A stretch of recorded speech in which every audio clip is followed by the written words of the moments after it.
We're heading back to the Invincible Iron Man number 55. Tales of Suspense number 39. Amazing Spider-Man number 96. Journey into Mystery number 83. Let's talk about New Mutants number 98. May of 1962, the first issue of The Incredible Hulk. This is Tales of Suspense number 52. So here's Tales to Astonish number 35.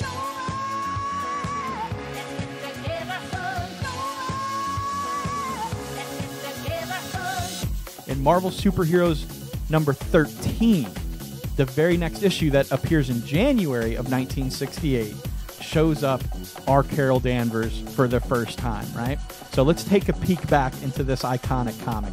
Like here you've got Drax the Destroyer and Thanos and the Blood Brothers all appearing for the first time in the same comic. Oh, man. This is Rob Liefeld here, Jim Starlin, and Don Heck. Now, Don Rico is actually the guy who wrote the script. The legendary Jack King Kirby. Jack Kirby, the legendary Jack Kirby. Jack King Kirby, baby. You know, he's in there doing those great forced perspective shots like I was saying. Of course, it starts off with Stan the Man Lee himself. Stan Lee. Can you guess it? Stan Lee. And his brother Larry Lieber.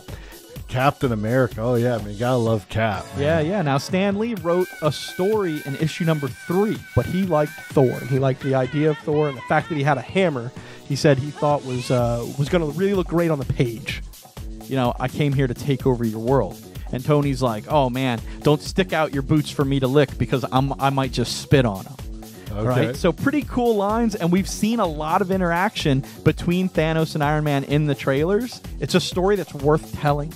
It's something that'll inspire people, help people. In a 1998 interview with comic book artist Stan Lee, he explained his reasoning for bucking the comic code. I never thought about the code when I was writing a story, because basically I never wanted to do anything that was, to my mind, too violent or too sexy anyways.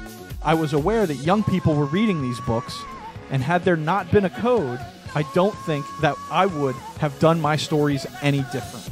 It kind of takes some time for Rogue to start seeing that Mystique's not telling her to do anything even remotely good. You know? Yeah. Her relationship with the Vision kind of goes further in the comics than it has reached sort of in the film so far. That is one of the best stories I ever read, especially when it came to Spider-Man, whose life was completely different. Okay. So Tony names his artificial computer that kind of took Jarvis's job after him as an homage. But in the original comics, like you mentioned, like we see here, he was a live-action butler for Tony Stark all the time. But we got to look at 2012's Captain Marvel. And this is headed up by Kelly DeConnick and Dexter Soy.